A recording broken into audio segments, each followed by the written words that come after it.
Did you catch them all? Welcome to Watch Mojo, and today we're counting down our picks for the top 10 Easter eggs in Captain Marvel.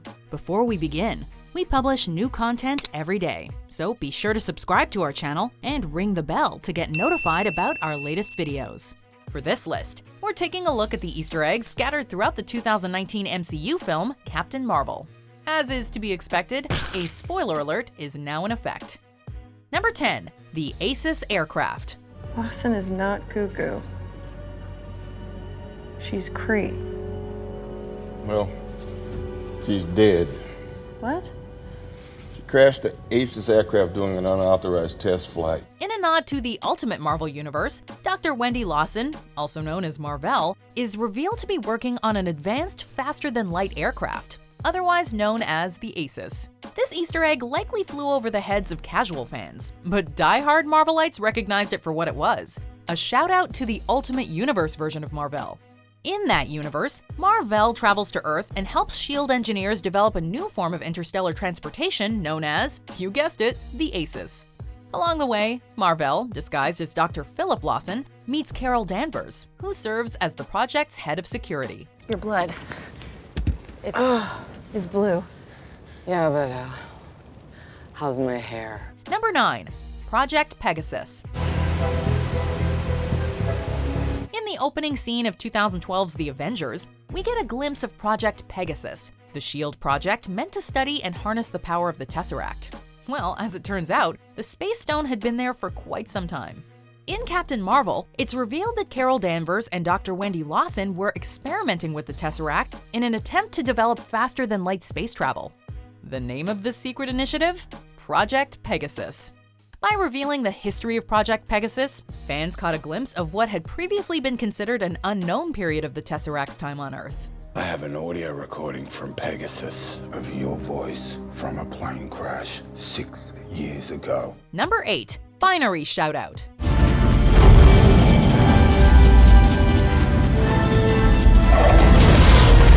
Carol Danvers has gone by many different names throughout her history. While most know her as Captain Marvel or Ms. Marvel, she's also gone by Warbird and Binary. In the comics, Danvers is transformed into Binary by an alien race known as the Brood, and obtains incredible cosmic powers. Binary is noted for her ability to generate the power of a star, which in turn causes her to emit colorful waves of energy from her body. A reference to Binary can be seen at the end of Captain Marvel when Carol Danvers taps into her full potential, emitting the same style of energy waves that Binary is known for.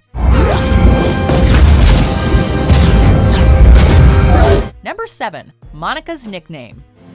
When they were handing out kids, they gave her the toughest one. Lieutenant Trouble. In the film, we hear Carol Danvers refer to Monica Rambeau by the nickname Lieutenant Trouble. While you'd be forgiven for thinking this was just a playful handle, it's actually a shout out to a young girl from the comics by the name of Catherine Kit Renner.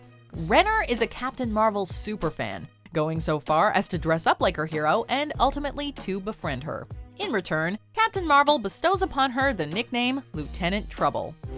Thanks, Lieutenant Trouble. Number 6. Maria's call sign.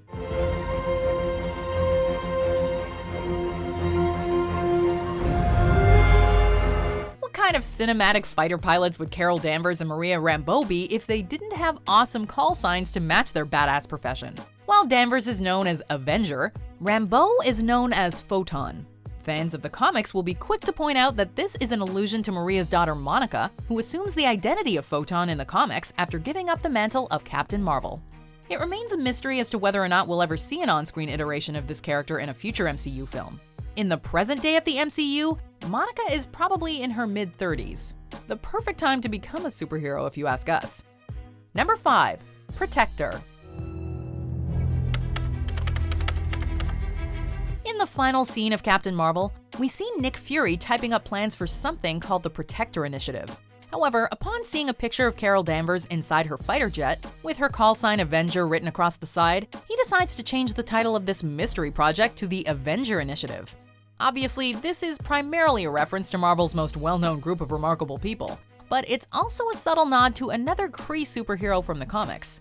Protector, also known as Noh-Varr, is a Marvel superhero who, at various points in his history, has also been known as Marvel Boy, and even Captain Marvel for a brief time. Number 4. Kelly Sue DeConnick. Over the years, Marvel fans have become accustomed to seeing a cameo from the late great Stan Lee in their superhero films. However, they likely weren't expecting to see another comic book scribe pop up on the big screen in Captain Marvel. Arguably the writer with the biggest influence on the character since her inception, Kelly Sue DeConnick was behind Carol Danvers' transformation from Ms. Marvel to Captain Marvel in 2012. A consultant on the film, DeConnick was given the opportunity to step into the world she helped create, walking by Danvers as she looks for the Skrull she was just fighting on the train. Next time you watch the film, keep your eyes peeled. DeConnick is the one with the black glasses and red hair. Number 3. A reference to Monica Rambeau's comic book powers. No way. That's so cool. Oh, she can do a lot more than make tea with those hands. The future of Captain Marvel is far from certain. While a sequel is all but inevitable, what it'll look like is still a complete mystery. One thing that was hinted at in the film was the potential of Monica Rambeau, who at one point reveals a desire to go into space like her Auntie Carol. As we mentioned in the comics, Rambeau is a superhero in her own right, and at one point even assumes the mantle of Captain Marvel. We've already mentioned how Maria Rambeau's call sign was a reference to her daughter's superhero name in the comics, so it would appear Captain Marvel is laying the groundwork for a sequel in which Monica Rambeau grows up and fights alongside her idol. Maybe I could fly up and meet you halfway. Oh, only if you learn to glow like your Auntie Carol. Or maybe I'll build a spaceship. You don't know. He doesn't. Number 2. Dr. Wendy Lawson is Mar-Vell.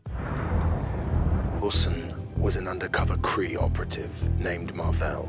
In the film, we're introduced to Annette Bening's Dr. Wendy Lawson, a scientist working on Project Pegasus with Carol Danvers. However, in a surprising turn of events, it's revealed that Lawson is actually Mar-Vell, a Kree scientist.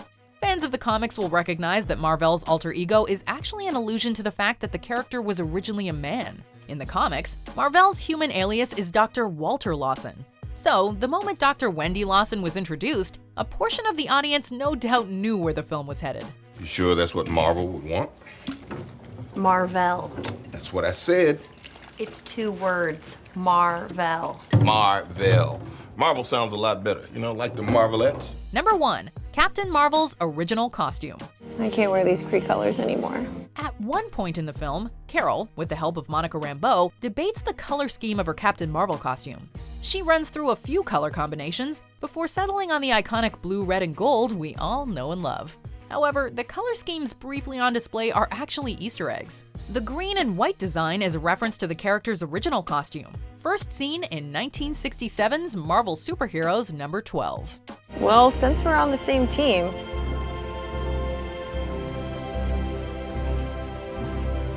do you agree with our picks? Check out these other great clips from WatchMojo, and be sure to subscribe and ring the bell to be notified about our latest videos.